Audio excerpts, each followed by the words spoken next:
Okay, today we're going to do something a little different. We're not just going to talk about a topic, we're going to live it. We are diving headfirst into a thought experiment that's going to make us answer some of the biggest questions humanity has ever had to face. So let's get started. Just imagine it for a second. The storm, the waves, the chaos, and then just silence. You open your eyes, you're on a sandy beach, the wreckage of your ship is floating in the water behind you, and there's a strange island stretching out in front of you. You do a quick head count. Okay, you're not alone. Phew. 20 other people have washed ashore with you. You've got strangers, some families, a mix of young and old, and just like that, you're a brand new society, whether you like it or not. And everyone, well, everyone is looking to one person for answers. That's right. They're looking at you. You are now in charge of organizing this group, of figuring out the resources, of making the calls that are literally the difference between life and death. No pressure, right? So where do you even begin? Well, first things first, right? You've got to figure out what you're working with. And on this island, your most valuable and, let's be honest, your most complicated resource isn't a tool or some kind of food source, it's the people. 21. 21 mouths to feed, 21 people who need shelter.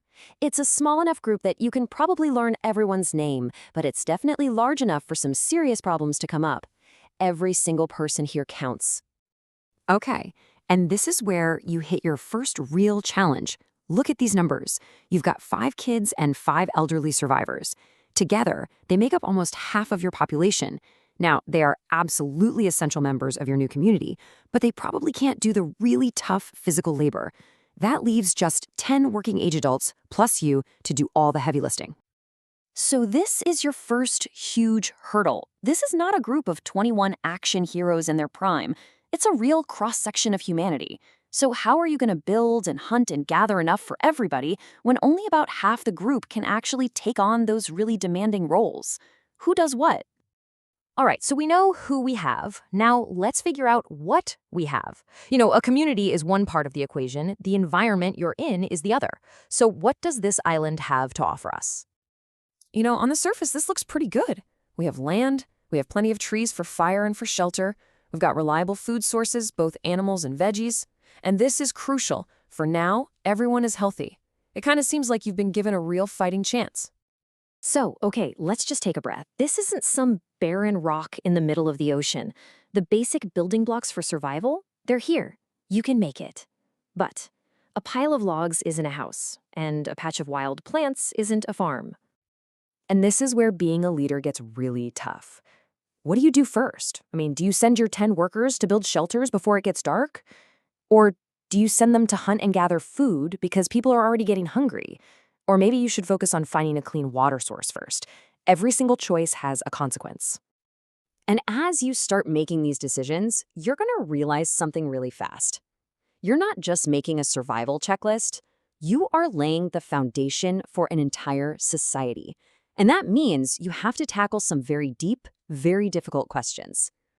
This is the most basic question in economics, right? The division of labor. Do you have everyone do a little bit of everything, or do you assign jobs based on what people are good at? Maybe Sarah is a way better hunter and David is great at building things. Specializing could be a lot more efficient, but it also means people have to rely on each other. And as soon as you specialize, you create a brand new problem. You have to decide what each job is worth. The hunter brings in the food that keeps everyone alive today, but the builder makes the shelter that keeps everyone safe tomorrow. Is one of those jobs more valuable? Should one of them be rewarded more than the other? And that leads perfectly to this next dilemma. Let's talk about the food that hunter brings back. Do you just divide it up into 21 equal shares? That's equality. Simple. Or do you give bigger portions to the laborers who burned all those calories? Or maybe to the growing kids who need it more? That's equity. See, one approach feels fair, the other feels logical. And those two things are not always the same. So who even gets to make these rules? Do you put it to a vote? Do you let all 21 survivors, kids included, decide how you're going to hand out food?